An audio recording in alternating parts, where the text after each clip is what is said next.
Sumainyo ang Panginoon. At sumaiyo rin. Ang mabuting balita ng Panginoon ayon kay San Lucas. Papuri sa iyo, Panginoon. Noong panahong iyon, isinaysay ni Jesus ang isang talinghaga sa mga nakarinig ng una niyang pangungusap. Ginawa niya ito sapagkat malapit na siya sa Jerusalem at ang akala ng mga tao ay itatatag na ang kaharian ng Diyos. Sabi niya, may isang mahal na taong nagtungo sa malayong lupain upang gawing hari at magbalik pagkatapos niyon. Bago siya umalis, tinawag niya ang 10 sa kanyang mga alipin. Binigyan niya ang mga ito ng tig-iisang salaping ginto at sinabihan sila, ipangalakal niyo iyan hanggang sa pagbabalik ko. Puot na puot naman sa kanyang mga kababayan, kaya't pagkaalis niya, nagsugo sila ng makinatawan upang sabihin sa kinauukulan, ayaw naming maging hari ang taong ito. Ngunit ginawa ring hari ang taong iyon. Umuwi siya pagkatapos at ipinatawag ang mga aliping binigyan niya ng salaping ginto upang malaman kung gaano ang tinubo ng bawat isa. Lumapit sa kanyang unat ang sabi, Panginoon, ang salapin ninyong ginto ay nagtubo ng 10. Magaling, sagot niya. Mabuting alipin, yamang naging matapat ka sa kaunting bagay, pamamahalain kita sa 10 bayan. Lumapit ang ikalawa at ang sabi, Panginoon, ang inyong salaping ginto ay nagtubo ng 5. At sinabi niya sa kanya, mamamahala ka sa 5 bayan. Lumapit ang isa pang alipin at nagsabi, Panginoon, heto po ang inyong salaping ginto. Binalot ko sa panyo at itinago. Natatakot po ako sa inyo sapagkat napakahigpit ninyo. Kinukuha ninyo ang hindi sa inyo at inaanyang hindi ninyo inihasik. Sinagot siya ng kanyang Panginoon, masamang alipin. Sa salita mong iyan, kita hahatulan. Alam mo palang ako'y mahigpit. Sinabi mo, kinukuha ko ang hindi sa akin at inaani ko ang hindi ko hinihasik. Bakit hindi mo inilagay sa bangko ang aking salapi? Pagbabalik ko, sana'y may tinubo ang puhunang ito. At sinabi niya sa mga naroroon, kunin ninyo sa kanya ang salaping ginto at ibigay sa may 10. Panginoon, siya po ay mayroon ng 10 salaping ginto, wika nila. Sinasabi ko sa inyo, ang bawat mayroon ay bibigyan pa, ngunit ang wala, kahit ang kaunting nasa kanya ay kukunin pa. Tungkol naman sa makaaway kung ayaw na akong maging hari sa kanila, dalhin ninyo dito at patayin sa harapan ko. Ang mabuting balita ng ating pagkasabi nito, napauna si Jesus patungong Jerusalem. Mga kapatid, ang mabuting balita ng ating kaligtasan. Pinupuri ka namin, Panginoong Hesukristo. Magsiupo ang lahat at makinig sa homilya. Ang ating ibanghelyong binasa ay tinatawag natin ang talinghaga ng salaping ginto. Ipinagkatiwala sa mga alipin ang kanyang kayamanan. Ang salitang katiwala ay galing sa salitang ugat na tiwala. Ibig sabihin ay trust sa English. At alam naman natin ang salitang katiwala is a relational word. Ganyan talaga kapag linagyan natin ng unlapi ang isang salita, nagiging relational. Tulad ng kaibigan. No? Ibig ang salita, linagyan ng kainging kaibigan, o trabaho, katrabaho. Kilala, kakilala. Pag nilagyan mo ng nagiging relational siya. Baro, kabaro. Pag sinabi mong kabaro mo siya, nagiging relational. Sa katiwala, may nagtiwala at may pinagkakatiwalaan. At napakahalaga ng tiwala, yung trust. Yung ginto, token lang yan. Ang mas malaga ay yung relationship, yung tiwalang ibinigay.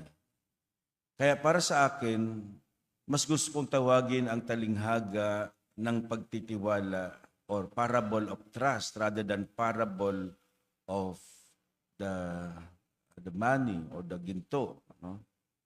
Ang sabi ng Ebanghelyo, bago umalis ang hari, tinawag niya ang 10 sa kanyang mga alipin at binigyan niya ng gintong salapi. Ang sabi niya, ipangalakal ninyo hanggang sa aking pagbabalik. At sabi ng Ebanghelyo, nung bumalik na, pinatawag niya ang mga aliping binigyan ng salapi, gintong salapi. At kung napansin ninyo, ang reward ng mga aliping napalago yung gintong salapi, ay pinagkatiwalaan pa sila ng mas malaking responsibilidad. Ibig sabihin, the one who is proven trustworthy is entrusted with greater responsibility.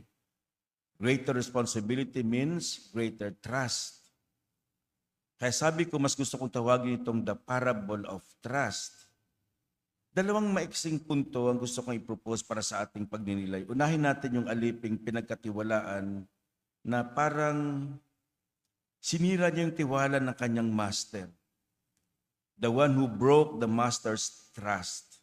Dahil siya ay pinili ng hari na pagkalooban ng kayamanan, ibig sabihin pinagkatiwalaan siya. Pero ang tanong, bakit kaya ibinalot niya ng panyo, itinago ang gintong salapi?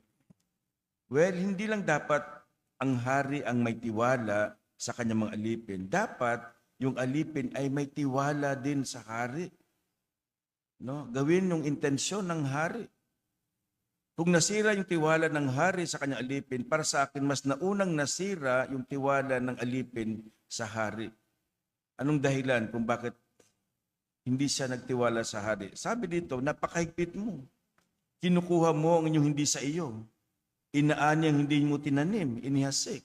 Ibig sabihin na may kondisyon ng kanyang isip tungkol sa hari na medyo may pagka-unfair feeling niya. Kaya nalaso na siya ng kanyang pag-iisip.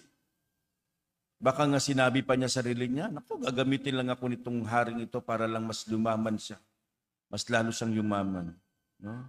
If only has proven himself to be trustworthy, edi sana may chance siyang gumawa, no, guminhawa. Kaya lang parang nalason siya ng kanyang masamang pag-iisip tungkol sa hari. Kung gagamitin lang sana natin yung pinagkatiwala sa atin, kahit maliit lang, pwede nating palaguin, pwede tayong guminhawa. Meron akong kakilala, I don't know if I already mentioned this with you, schoolmate ko sa high school. Nakikita ko siya, nagtitinda siya ng mga gulay-gulay sa palengke. Pambaon daw niya. Nung nag-college na kami, nag-working student siya para makapagpatuloy. Pinagbuti niya kanyang pag-aaral, may talino naman siya. Alam niyo ngayon, mayaman na siya. Naging successful siya sa kanyang piniling kurso, engineering ang kinuha niya. At naging na-assign nasa ibang bansa siya nagtatrabaho. Sobrang laki ng kanyang bahay dahil nga maganda ang kanyang trabaho, naging engineer siya. Kung gagawin lang natin ang ating na pinagkatiwala sa atin, kahit malit ito sa umpisa, pwede nating palaguin. Kapag tayo meron tayong pagsisikap, kahit na maliit, pwede nating palaguin. Minsan, nauna tayo ng inggit, minsan nalalason tayo na ating pag-iisip, kaya medyo nasisira, imbis na lumago, hindi lumalago. Kaya palaguin natin kung anong meron tayo kahit kakaunti. Pangalawa, tingnan naman natin yung mga aliping who prove themselves trustworthy, yung may pagtitiwala sa hari.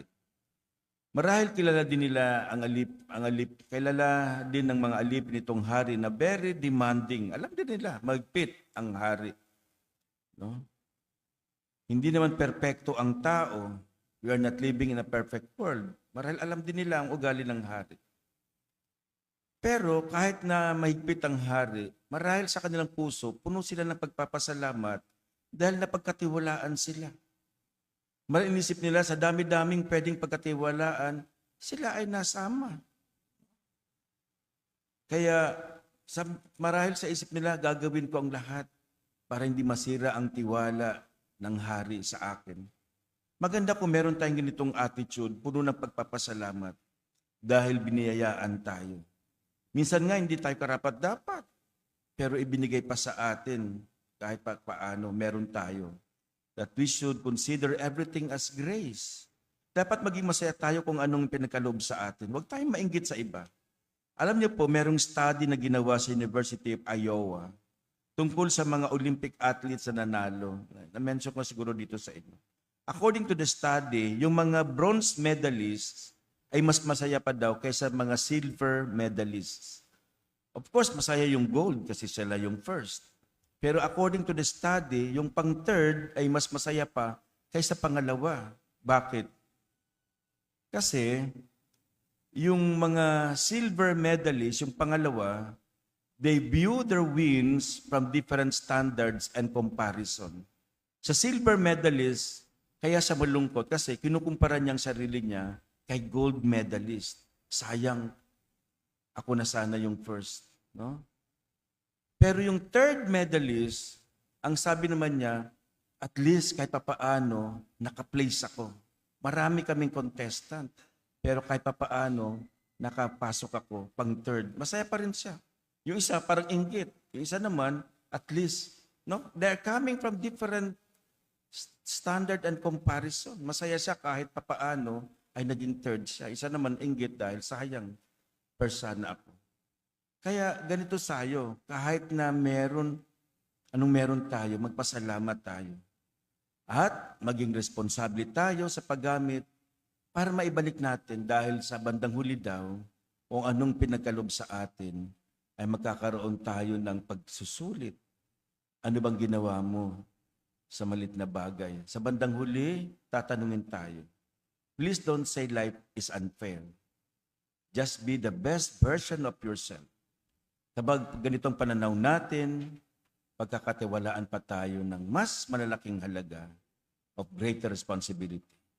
Kaya ang biyaya ng Diyos ay nariyan lang. Depende yan sa pagtanggap natin. Ang Diyos, bibiyayaan tayo kapag nakita niyang kakayanin natin ang mga bagay-bagay. Bibigyan tayo ng mas malaking pagpapala mula sa Kanya. Ang hamon ng Ebanghelyo sa atin ngayong Miyerkules.